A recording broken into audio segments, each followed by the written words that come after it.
সালাম আলী শেখ আলিম শাহতুল্লাহ, এক ভাই আমাদের আশেপাশে দার্স করলে যায় না।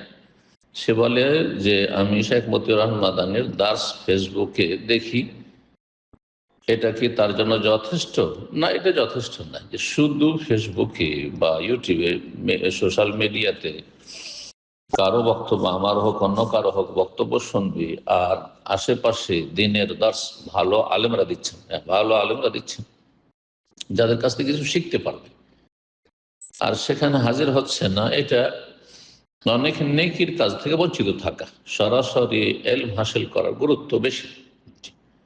সেখানে কোনো সংশয় থাকলে বা বোঝার ক্ষেত্রে অস্পষ্টতা থাকলে আপনি সেটা সংশয় নিরসন করতে পারবেন আর বিষয়টিকে স্পষ্ট করে নিতে পারবেন। জি, আল ইলম বিত্তালাক্কি, ইলম শিখতে হবে কারো কাছ থেকে গ্রহণ করে, সুতরাং সরাসরি যদি গ্রহণ করতে পারে এটা সবচেয়ে ভালো।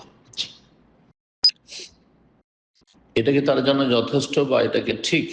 জি, হয়তো দিনের মৌলিক জ্ঞান অর্জনের জন্য যথেষ্ট হয়ে যেতে পারে, কিন্তু এই কাজটি নেকির কাজে অনীহা প্রমাণ করে, অনাগ্রহ প্রমাণ করে, যেটা ভালো নয়।